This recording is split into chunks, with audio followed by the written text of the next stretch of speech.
کی جلد نمبر 5 ہے، یہ میرے ہاتھ میں جو ہے، اس کا صفحہ نمبر 281 ہے۔ اس کے اندر الفاظ ہیں ان ابن عباس، میں نے کہا تھا نا حضرت عباس سے بھی روایت ہے، ایک صحابی کی بیگم سے روایت ہے، وہ آپ کے سامنے پڑھ کے بھی سنائی ہے، یعنی کچی بات تو کوئی نہیں کی نا، اس کو نوٹ کریں۔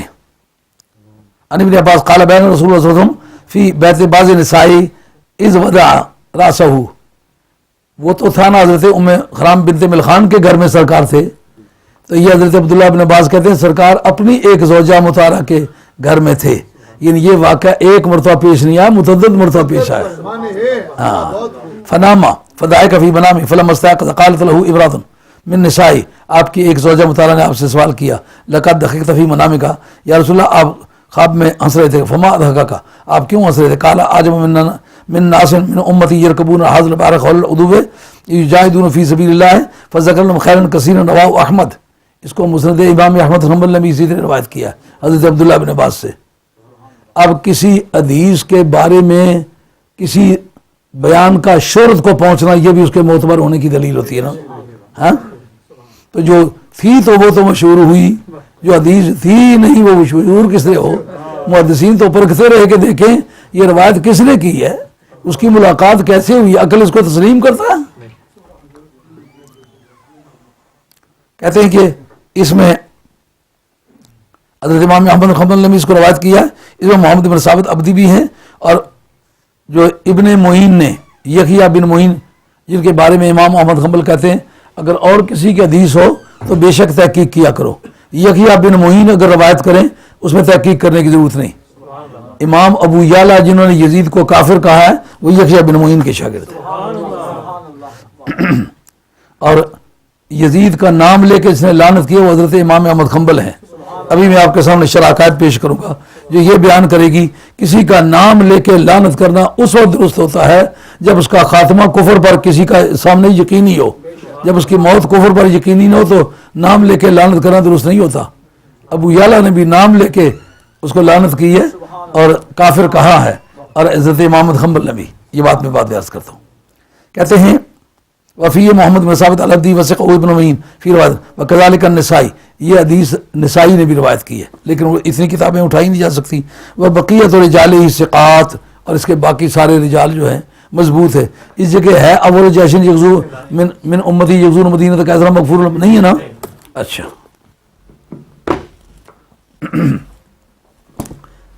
پہلا تو معاملہ تھا کبرے کا کہ جو آدمی اس پہلی جنگ میں شریک ہوا وہ بخشا ہوا ہے۔ مسلم بھی پیش کر دیں تاکہ آپ کی مزید تسکین ہو جائے کہ مسلم تو امام احمد بن حنبل کا بھی شاگرد ہے نا، امام بخاری کا بھی شاگرد ہے۔ دیکھیں کہ انہوں نے کسی جگہ اس کو روایت کیا ہے، انہوں نے حدیث کو روایت ضرور کیا ہے لیکن یہ الفاظ کہ اول جیش من امتی یغزون مدینہ کیسرا مغفور، یہ بالکل نہیں بیان ہے۔ یہ بھی آپ مجاہد صاحب آپ بھی آ جائیں، ایک دو گواہ بن جاؤ تاکہ پتہ چل جائے کہ جو بات میں کہتا ہوں وہ ایسی نہیں ہے۔ حدثنا یکشع بن آپ بھی قاری صاحب قال حدثنا یکشع بن قال قرات علی مالک عن اسحاق بن عبداللہ بن ابی طلحہ عن انس بن مالک ان رسول اللہ صلی اللہ علیہ وسلم کان يدخل على ام حرام بنت ملحان فتطعمه وكانت ام حرام تحت عباد بن الصامت فدخل عليها رسول الله صلى الله عليه وسلم يوما فأطعمته ثم جلست تفلي راسه فنام رسول الله صلى الله عليه وسلم ثم استيقظ وهو يضحك قالت فقلت ما يضحكك يا رسول الله؟ قال ناس من امتي يريد عليها غزاة في سبيل الله يركبون سوج هذا البحر ملوكا۔ اس جگہ کوئی لفظ نہیں ہے نا، وہ اس کا مطلب اس بارے میں جو اس کا سب سے سینئر شاگرد ہے امام بخاری کا، انہوں نے بھی ساتھ نہیں دیا کہ یہ آپ کی اپنی بولی ہے، آپ جاری رکھیں، ہم اس میں شریک نہیں ہوتے۔ اچھا، پہلا مقدمہ کیا تھا جی؟ پہلا حدیث کا تھا۔ اس کو کہتے ہیں جو دلیل مقدمتین سے مرکب ہو ان کے دونوں مقدموں کی صحت مادی کو بھی اور صحت سوری کو بھی پرکھا جاتا ہے کہ یہ الفاظ کہ سب سے پہلا لشکر میری امت کا جو کیسر کے شہر پر حملہ کرے گا وہ بخشا ہوا ہے، یہ اس کی صحت سوری ہے، اور یہ کہ اس کے راوی سارے پکے نکل آئیں یہ بات سچی نکلا ہے تو وہ اس کی صحت مادی ہے۔ صحت سوری اور صحت مادی دونوں صحیح نکلیں تو وہ تو پھر نتیجہ صحیح ہو سکتا ہے، لیکن یہ مقدمتین سے مرکب ہے نا۔ دوسرا مقدمہ اس کا تاریخی ہے کہ یہ وہاں گیا ہے اور اس نے اس لڑائی میں شرکت کی ہے، اب اس پر گفتگو کرتے ہیں. سچ مچ یہ گیا ہے؟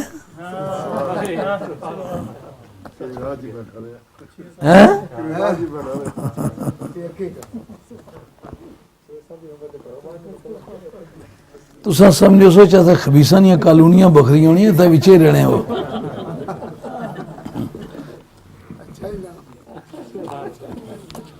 نعرہ تکبیر، نعرہ رسالت، نعرہ رسالت، مفکر اسلام، ملفوظات حضور مفکر اسلام. اچھا اب جو میں نے کہا تھا کہ سن 32 میں پہلا حملہ ہوا ہے، وہ جن کے بارے میں سرکار نے مغفور لہم کہا، وہ آپ کے سامنے پیش کرتا ہوں. یہ البدایہ والنہایہ. آپ نے جتنی بھی گفتگو کرنی ہوگی اس میں حضرت امیر معاویہ رضی اللہ عنہ کے تقدس کو آپ نے محفوظ رکھنا ہوگا. ہم اہل سنت والجماعت کسی صحابی کے بارے میں خواہ کچھ بھی ہوا ہو، ہم اس کے بارے میں کوئی غیر معقول رائے رکھنے کے حق میں ہرگز نہیں ہے. نعرہ تکبیر، نعرہ رسالت، سید عقیدہ اہل سنت والجماعت، شان صحابہ کرام، نعرہ حیدری. ہمارا مضمون صحابہ کی عزت کو تحفظ فراہم کرنا ہے، ان کی عزت کو لوٹنا ہمارا مضمون نہیں ہے. اگر کوئی لوٹے گا ہم اس کا پیچھا کریں گے. اب قریب آ جائیں، قریب آ جائیں تینوں آدمی. آپ جوان آدمی اٹھ بیٹھ سکتے ہیں نا؟ آپ کو زحمت ہے. مولانا معافی دیں، بڑے عرصے کے بعد ملاقات ہوئی ہے. اب دیکھیں یہ ثم دخلت سنۃ سنتین و ثلاثین، پھر سن 32 شروع ہو جاتا ہے. یہ اماد الدین ابن کثیر ہے، یہ اس کا البدایہ والنہایہ ہے. 775 سن وفات ہے. ابن تیمیہ کا شاگرد ہے اور ابن قیم کا کلاس فیلو ہے. امام زابی کا کلاس فیلو ہے. یہ چوٹی چوٹی کے نقاد ہیں. کہتے ہیں وفیہ غزا معاویۃ بلاد الروم. اس سال میں حضرت امیر معاویہ رضی اللہ تعالیٰ نے روم کے شہروں پر میں جنگ کی. حتیٰ بلغ المضیقہ، حتیٰ کہ وہ خلیج قسطنطنیہ میں پہنچے. وہ معاو زوجتہ عاتقہ وہ یقال فاطمہ بنت قرطہ بن عبد عمر بن نوفل بن عبد مناف. یہ سن 32 کے اندر جو جنگ ہے جس کا سرکار نے ذکر کیا وہ امیر معاویہ رضی اللہ عنہ. آئی بات خیال میں؟ اس کو کہاں سے کہیں کی اینٹ کہیں کا روڑا، بھی مرغی نے کنبا جوڑا. آپ بیٹھے، پھر میں آپ کو زحمت دیتا. تھوڑا تھوڑا آپ کو میرے ساتھ چلنا پڑے گا اور آپ کو زحمت نہیں دیتا. اب یہ تو پتہ چل گیا کہ وہ جس میں مغفور لہم کے الفاظ آتے ہیں کہ حضور نے فرمایا کہ جو سمندری جنگ پہلی مرتبہ لڑیں گے اور بلاد روم پر حملہ کریں گے، وہ حملہ دور عثمانی میں ہوا ہے اور اس کے امیر لشکر حضرت امیر معاویہ رضی اللہ عنہ تھے. یہ اگر کریڈٹ جاتا ہے تو جناب امیر معاویہ رضی اللہ عنہ کو جاتا ہے، وہ یزید کو نہیں جاتا.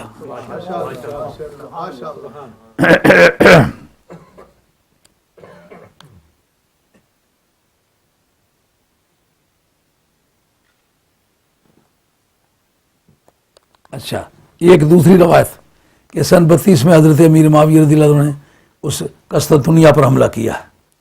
یہ الفاظ ہیں یقول من یرد اللہ بخیر یفقہہ فی الدین. یہ حضرت امیر معاویہ جو حدیث روایت کی، یہ ان کا لسٹ ہے. وانما انا قاسم واللہ یؤتی، دینے والا تو اللہ ہے لیکن تقسیم میں کرتا ہوں. ولا یزال طائفۃ من امتی ظاہرین علی الحق لا یضرهم من خذلهم ولا من خالفهم حتى یاتی امر اللہ وهم ظاہرون. یہ کافی آگے دور تک لے جا کر کے وہ بیان کرتے ہیں. فتح معاویۃ قیساریہ. قیساریہ ویسے عربی میں منڈی کو کہتے ہیں، لیکن ایک عربوں کی جیسا کہ آج اسٹاک ایکسچینج کی منڈی آپ تسلیم کرتے ہیں نا، اسی طرح وہ بھی ایک منڈی تھی جو ایشیا کی پوری کی منڈی تھی. وہ فتح کرنے کا کام حضرت امیر معاویہ نے کیا. اور یہ تیسرا طرف ہی دولت عمر بن الخطاب، یہ لڑائی حضرت دور فاروقی میں ہوئی ہے. اس میں بھی آپ اس سرزمین کے گورنر تھے، آپ اس لڑائی میں شرکت.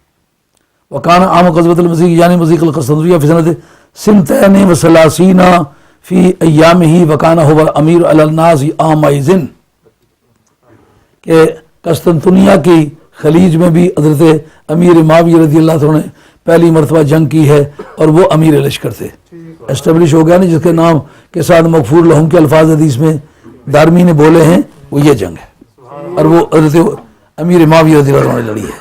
یہ وجہ ہے کہ ہمارے علماء آج تک حضرت امیر معاویہ رضی اللہ عنہ کی بدگوئی کو روا نہیں رکھتے کہ وہ سمجھتے ہیں کہ ہم علی وجہ البصیرت اپنے مذہب کو سمجھتے ہیں.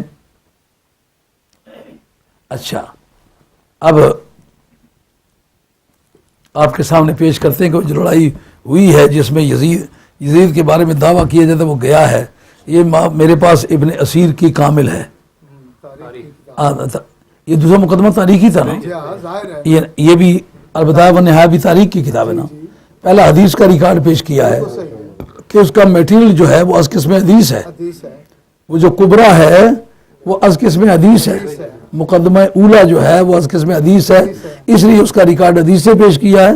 اور جو مقدمہ ثانیہ ہے وہ تاریخ ہے، جو تاریخ سے اس کے والاجات پیش کریں گے.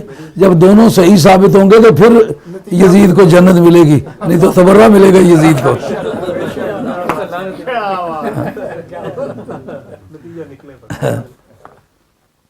اب یہ ٹھیک ہے کہ کوئی شعر نہیں پڑھ رہا ہوں، کوئی لے نہیں باندھ رہا ہوں، لیکن بات سمجھنے پر مزہ تو آ رہا ہے.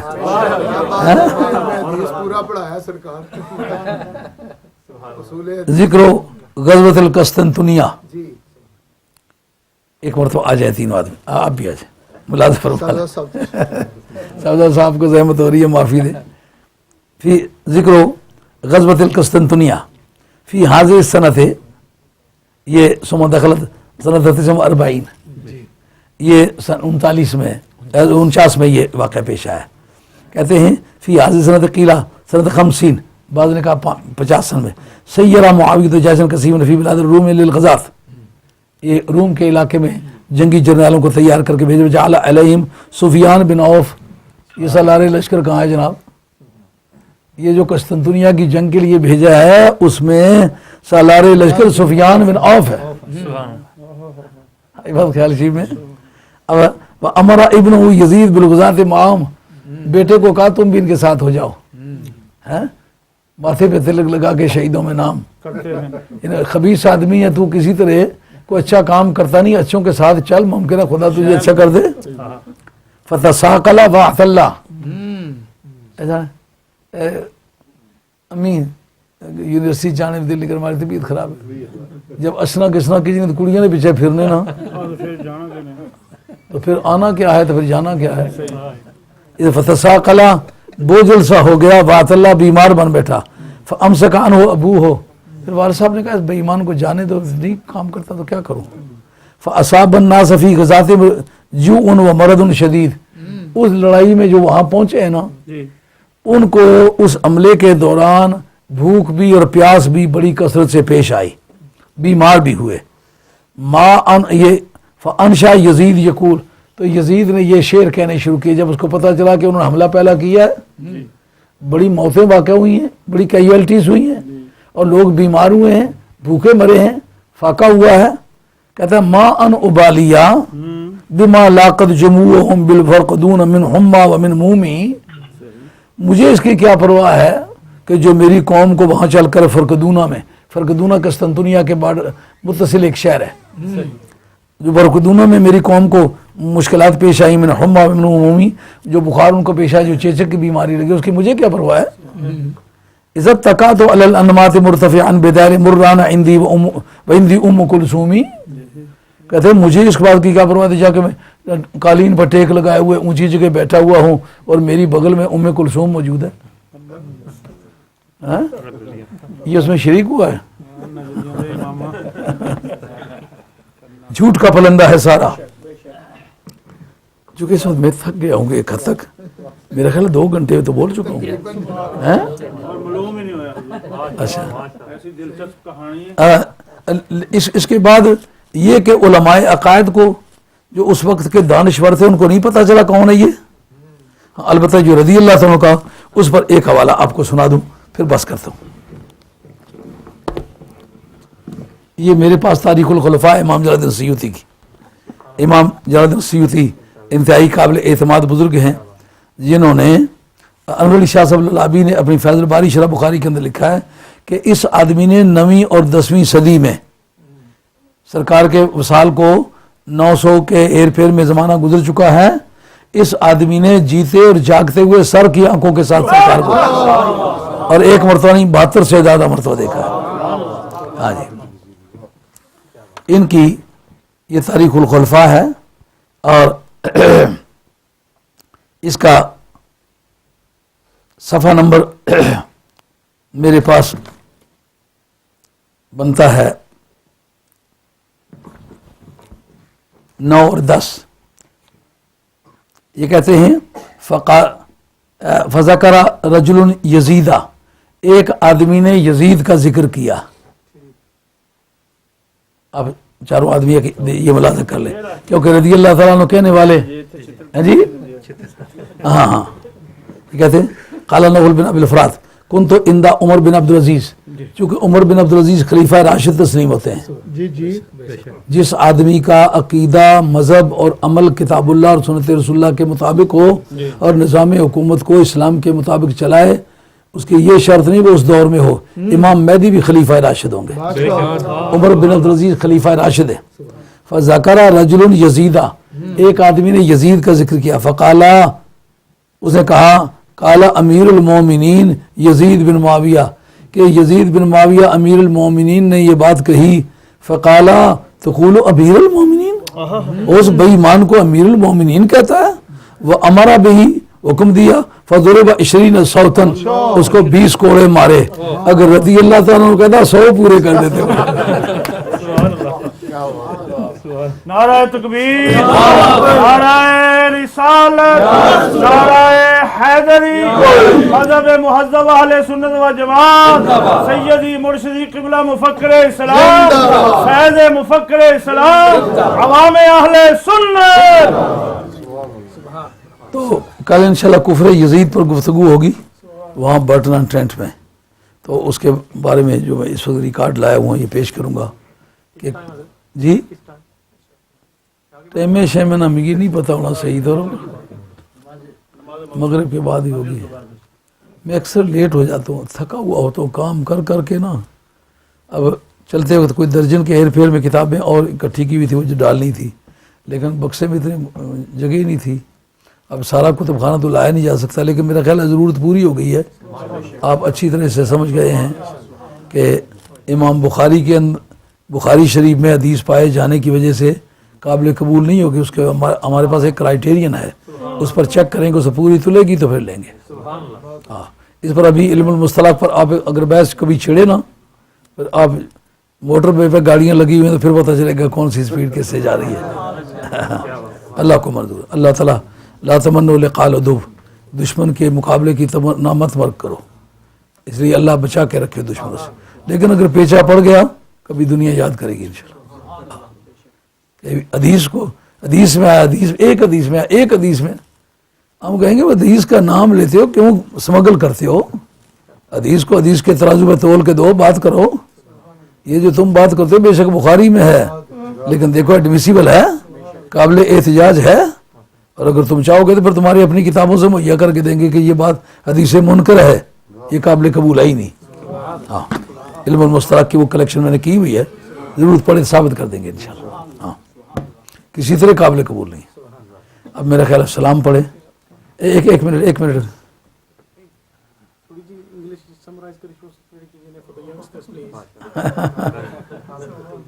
So it is really very difficult for me.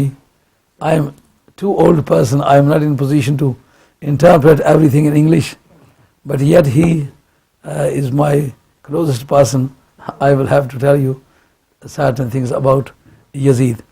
Yazid was mentioned in Bukhari Sharif as a person who has been pardoned, has been redeemed. But this hadith is not reliable. That tradition was reported by Umair bin al-Aswad Ansi. He is a resident of Syria, and he has got an interested evidence. Interested evidence is not acceptable neither in the court nor in Islam. If a brother-in-law appears as a witness in the court and supports the cause of his brother-in-law, that is interested evidence that would not be acceptable, and the decision cannot be based upon that evidence. So law of evidence does not accept it, because he is drawing the money from Yazid. And he says that I went to Hazrat Ubadah bin Samit. He was a resident of Madinah Tayyibah, and his wife was Haram bin Bilhan with him, and they was residing in a house of themselves. He went there. He says that Haram bin Bilhan directly addressed me, and she said, Nabi Kareem ﷺ was sleeping, and all of a sudden he began to laugh. And I asked the reason of his laughing. He said that my ummah will go to Constantinople and they will fight for the first time, and those people are the redeemed person, pardoned persons. So therefore we can easily conclude that Yazid was the first person to go there and attack the Constantinople. Constantinople is called in English Constantinople. They attacked Constantinople. Since the tradition says that the first army attacking on the city of the Caesar, Caesar is called Caesar in English, they are already pardoned. And since he went there, Yazid went there, and he waged a war against the non-Muslims for the first time, according to the subject of that tradition, he is a pardoned person. So this is a claim which is made by the deviated Muslims of today. We can easily contradict them that both of them are baseless. First is hadith, the other one is history. The major premise is Nabi Kareem ﷺ was reported to have said, Awwalu Jayshim min ummati yaghzuna Madinata Kaisara maghfurun lahum. The first army waging the war against the non-Muslims in the city of Constantinople, they are already pardoned. This is the text of tradition. And the other is historical fact that Yazid went there and he was in charge of the army. So according to the demand of this tradition, he should be believed in as a pardoned person. We say that both of the premises are wrong. They cannot be accepted, because the first one is traditional one, and according to the tradition, this same tradition was mentioned at 6 places in Bukhari Sharif, in 1 place in Muslim Sharif, in 1 place in Darmi Sharif, in 1 place in Jami Ramuz, and 1 place in Musannaf Abdul Razak. All of them are agreed that those people who attack the Constantinople was not mentioned. They attack in the ocean. They are pardoned people. But that attack was in 32 AH in the reign of Hazrat Usman Ghani radiyallahu ta'ala, and the in charge of the army was Hazrat Amir Muawiyah radiyallahu ta'ala. This tradition goes in favor of, in the credit of Hazrat Amir Muawiyah radiyallahu ta'ala, not in the favor of Yazid, because Yazid was only 6 years old in those days. When the same tradition was mentioned by many persons, one by Hazrat Anas ibn Malik radiyallahu ta'ala, who has been staying with Muhammad Mustafa ﷺ for 10 years. And the same tradition was mentioned by Haram radiyallahu anha, who was really the foster auntie of Nabi Kareem ﷺ. Foster auntie of Nabi Kareem ﷺ, as his father or his grandfather, but yet she was Mahram. Mahram is a person who cannot be married to someone whose marriage is totally forever unlawful for a person.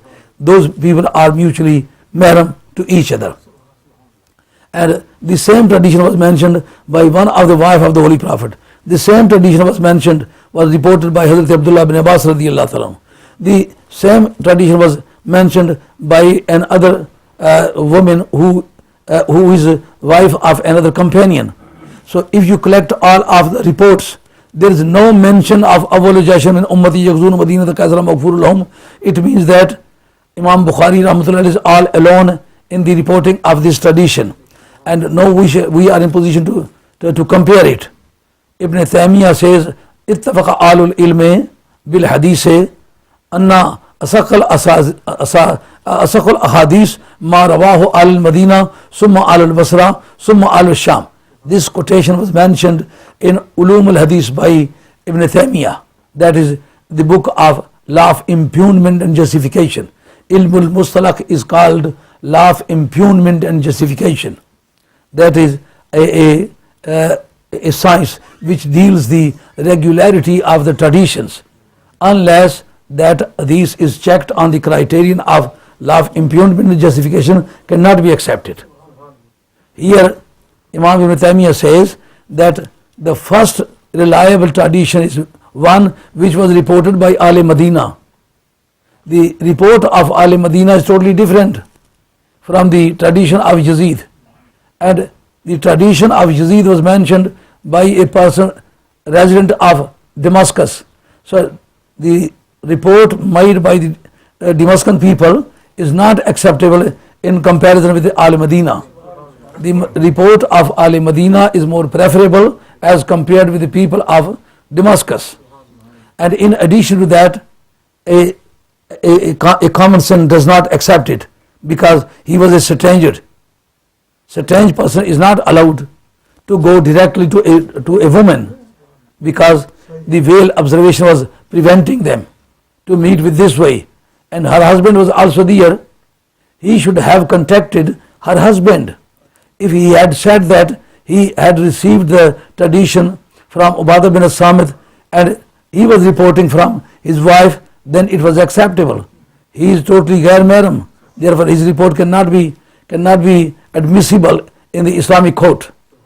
And in addition to that, he is the Syrian person. The Syrian's report is not acceptable in comparison with that one which was reported by Ahl Madina. Since both of the premises, the major premise, the minor premise, their formal validity is there, but material validity is not found. Sehat Suri موجود ہے, Sehat Madhi موجود نہیں. Formal validity is there, but material validity is missing. So the result will depend on the accuracy of the material validity of both of the premises.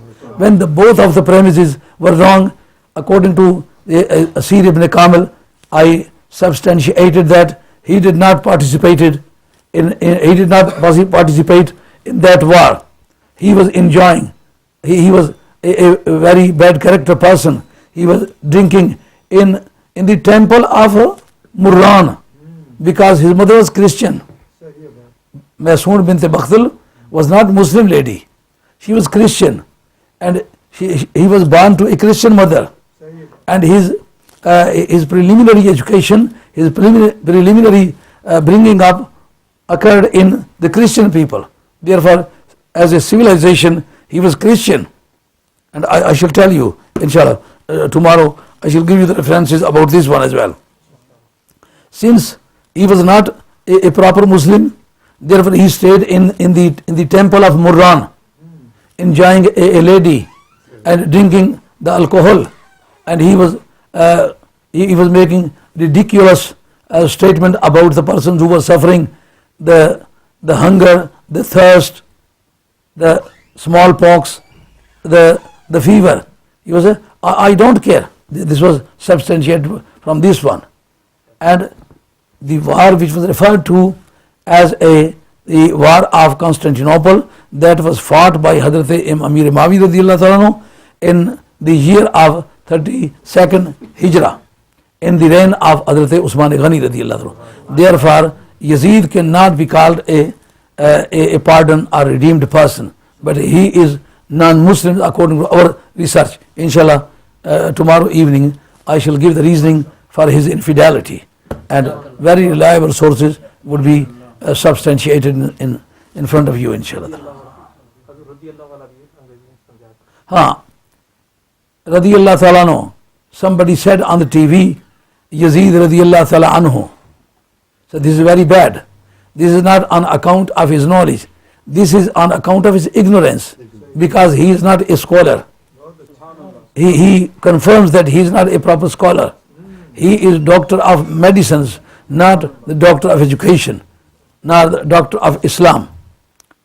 Hazrat Umar bin Abdul Aziz radiyallahu ta'ala anhu was sitting in his court, and some of the courtiers was there, and he said, Yazid, Amir al-Mu'mineen Yazid said such and such. Hazrat Umar bin Abdul Aziz radiyallahu ta'ala anhu ordered to whip that person for 20 times. So he was whipped for 20 times for this quotation. He just said Amir al-Mu'mineen. Had he said radiyallahu ta'ala anhu, he would have completed 100 whips. So this is the short summary and concise statement of what I have already said. Do you understand what I said? Are you happy?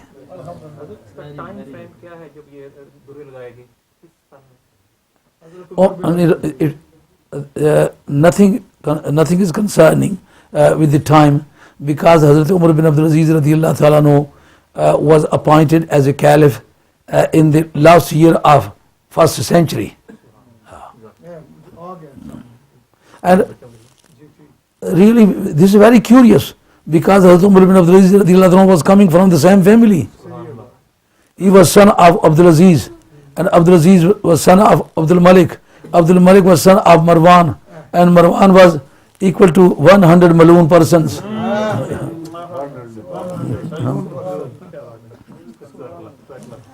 Hazrat Shah Abdul Aziz Muhaddis Delvi Rahmatullah Alayhi says, it is very necessary to purify the love for Ahl Bayt Rasul to curse Marwan. Cursing of Marwan is one of the necessities of love for Ahl Bayt Rasul. He writes in Fatawa Aziziyah. Understand? Did you understand what I said? Are you happy with my statement? My English must be a little bit difficult for you to understand, because my language is a completely academic one, and you mostly speak the street language and factory languages. Okay? Now, should we say Islam? Okay.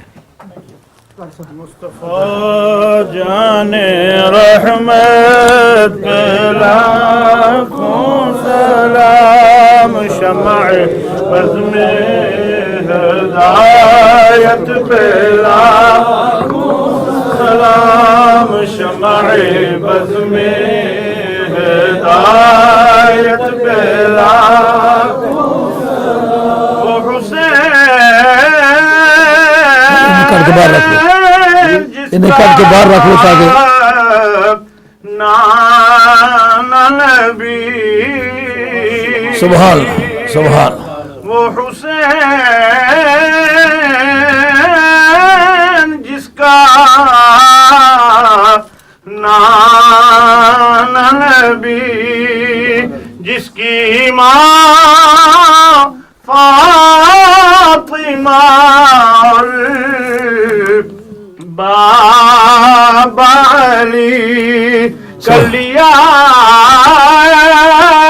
نوش جس نے شہادت کا جام، اس حسین ابن حیدر پہ لاکھوں سلام، مصطفیٰ جان رحمت پہ لاکھوں سلام، شمع بزم ہدایت پہ لاکھوں سلام، یا الہی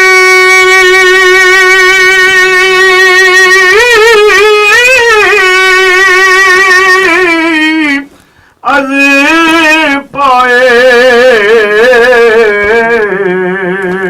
آل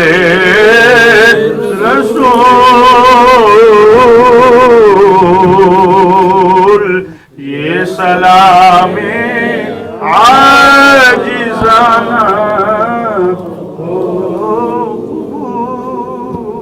تشریف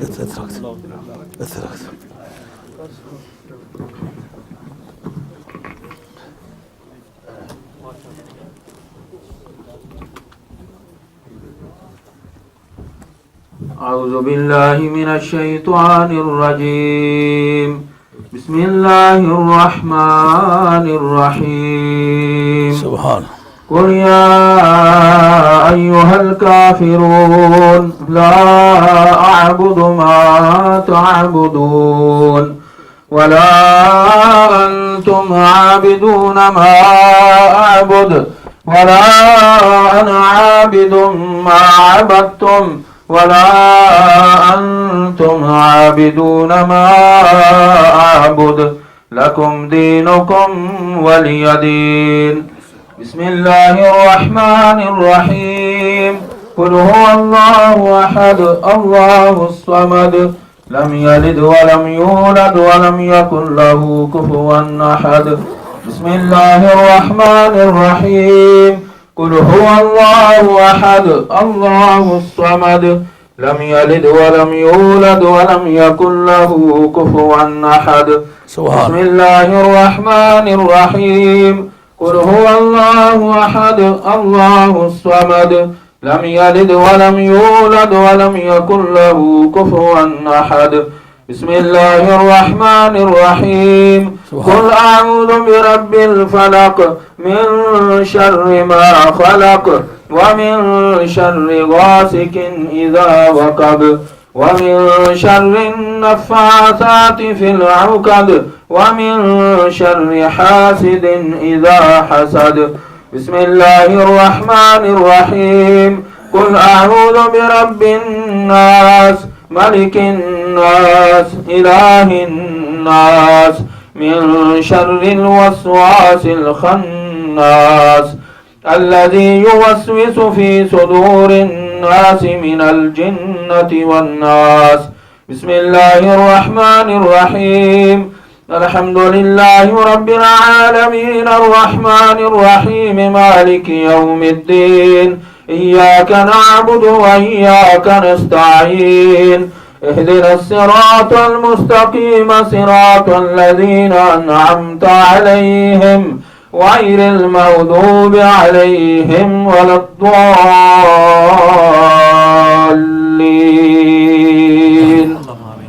بسم الله الرحمن الرحيم. ألف لام ميم ذلك الكتاب لا ريب فيه هدى للمتقين الذين يؤمنون بالغيب ويقيمون الصلاة ومما رزقناهم ينفقون والذين يؤمنون بما أنزل إليك وما أنزل من قبلك وبالآخرة هم يوقنون أولئك على هدى من ربهم وأولئك هم المفلحون. وإلهكم إله واحد لا إله إلا هو الرحمن الرحيم. إن رحمة الله قريب من المحسنين وما أرسلناك إلا رحمة للعالمين. ما كان محمد أبا أحد من رجالكم ولكن رسول الله وخاتم النبيين وكان الله بكل شيء عليما. إن الله وملائكته يصلون على النبي يا أيها الذين آمنوا صلوا عليه وسلموا تسليما. اللهم صل على سيدنا ومولانا محمد وعلى آل سيدنا ومولانا محمد وبارك وسلم عليه. سبحان ربك رب العزة عما يصفون وسلام على المرسلين والحمد لله رب العالمين. شکریہ. آمین. کوئی ساتھیوں نے کچھ پڑھیا دے دیو. 1100 مرتبہ درود وسیع 1000 مرتبہ درود شریف. آیت کریمہ 1000 مرتبہ 7 مرتبہ سورۃ یاسین شریف. درود سورۃ یاسین 2 مرتبہ 600 مرتبہ درود شریف. ایک دفعہ 1000 مرتبہ آیت الکرسی ماشاءاللہ. 2100 مرتبہ سورۃ اخلاص شریف. اللہ تعالیٰ جزائے خیر. 15 دفعہ آیت الکرسی. اللہ تعالیٰ جزائے خیر دے. 2800 مرتبہ درود شریف 4000 مرتبہ آیت الکریمہ 100 مرتبہ سورۃ فاتحہ 50 مرتبہ. اللہ تعالیٰ جزائے خیر دے, قبول کر. اللہ تعالیٰ جزائے خیر دے. جی اللہ آپ کو جزائے خیر دے. قبول کر لی, قبول کر لی. 4 مرتبہ سورۃ یاسین شریف, سورہ ملک. اللہ تعالیٰ آپ کو جزائے خیر دے. سارے ساتھی پورا مہینہ کچھ نہ کچھ پڑھا کرو, خالی ہاتھ نہیں آنا, کچھ ہی پڑھیں, مگر ہر آدمی بولے کہ میں نے یہ پڑھا ہوا ہے, تاکہ پورے مہینے میں ریگولر ایک سسٹم ذکر الہی کا چلتا رہے. میں نے بھی دوران سفر اور وظائف کے علاوہ 11 مرتبہ سورۃ مزمل شریف پڑھی ہوئی پیش کرتا ہوں. دعا کریں اللہ کی بارگاہ. 10,000 مرتبہ سورۃ اخلاص, 10,000 مرتبہ سورۃ اخلاص, 5,000 مرتبہ سورۃ فاتحہ, 5,000 مرتبہ سورۃ فاتحہ. سارے لنگر میں خرچہ جو ہے میری والدہ صاحبہ انہوں نے پیش کیا. کس نے پیش کیا تھا؟ میری والدہ صاحبہ. والدہ صاحبہ نے پیش کیا. ہاں جی. اللہ جزائے خیر دے. صحت پرست میں دعا کریں. دعا کریں گے. یہ آج کا لنگر کا خرچہ جو ہے شبیر احمد صاحب کی مائی صاحبہ نے پیش کیا ہے, ان کے لیے دعا کریں گے. دعا انشاءاللہ دعا کریں. آمین. الحمدللہ رب العالمین والعاقبۃ للمتقین والصلاۃ والسلام علی رسول محمد وآلہ وصحبہ اجمعین. اے پروردگار عالم, جو کلمات طیبہ میں نے خود پڑھے ہیں, جو میرے دوستوں نے پڑھے ہیں, جتنی چیزیں لنگر شریف کے لیے تیار کی گئی ہیں, جو کارائے خیر کیے گئے, جو واز کیا گیا, حدیث پڑھی گئی, آیات پڑھی گئی, اپنی بارگاہ میں منظور و مقبول فرما. ان کا ثواب جناب محمد رسول اللہ صلی اللہ علیہ وسلم کی روپرو کے ساتھ فرما. تمام انبیاء و مرسلین علیہ السلام کی روح مقدس کو ساتھ فرما. نبی پاک علیہ السلام کی تمام اہل بیت, ازواج مطہرات, بنات طیبات, اولاد امجاد, حسنین کریمین, خاتون جنت, مولا مرتضیٰ, شہیدان دشت کربلا, ائمہ اہل بیت, ائمہ اہل بیت کی جتنی آل اولاد گزری سب کی روح مقدس کے ساتھ فرما. ان کے متعلقین و لاحقین میں جتنے آل حق گزرے سب کی روح مقدس کے ساتھ فرما.